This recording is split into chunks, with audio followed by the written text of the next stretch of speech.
BNP chairman Tarique রহমানের নেতৃত্বে barrister রুমিন ফারহানাকে গ্রেফতারের ঘটনাকে ঘিরে দেশের রাজনৈতিক অঙ্গনে তীব্র চাঞ্চল্য সৃষ্টি হয়েছে। দলীয় শৃঙ্খলা ভঙ্গ, নেতৃত্বের বিরুদ্ধে প্রকাশ্য বক্তব্য এবং সংগঠনের ভাবমূর্তি ক্ষুণ্ণ করার অভিযোগে এই গ্রেফতার কার্যক্রম পরিচালিত হয়েছে বলে দলীয় সূত্রে জানা গেছে। বিএনপির উচ্চ পর্যায়ের সিদ্ধান্তের ভিত্তিতেই এই পদক্ষেপ নেওয়া হয়েছে বলে দাবি করা হচ্ছে। দলীয় নেতারা বলছেন, তারেক রহমানের সুস্পষ্ট নির্দেশনায় সংগঠনের ভেতরে শৃঙ্খলা ও ঐক্য বজায় রাখতে এই কঠোর সিদ্ধান্ত নেওয়া হয়েছে। তাদের মতে, সাম্প্রতিক সময়ে রুমিন ফারহানার একের পর এক বিতর্কিত বক্তব্য বিএনপির আদর্শ ও রাজনৈতিক অবস্থানের সঙ্গে সাংঘর্ষিক হয়ে উঠেছিল।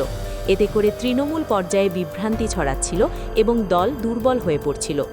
গ্রেফতারের খবর ছড়িয়ে পড়ার পর রাজনৈতিক মহলে মিশ্র প্রতিক্রিয়া দেখা গেছে।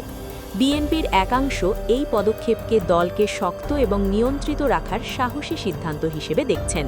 অন্যদিকে সমালোচকরা বলছেন, এটি বিএনপির অভ্যন্তরীণ সংকট ও নেতৃত্বের সঙ্গে মতবিরোধের চরম বহিঃপ্রকাশ। সব মিলিয়ে বিএনপি চেয়ারম্যান তারেক রহমানের নেতৃত্বে রুমিন ফারহানাকে গ্রেফতারের ঘটনা দেশের রাজনীতিতে নতুন করে উত্তেজনা ও আলোচনার জন্ম দিয়েছে।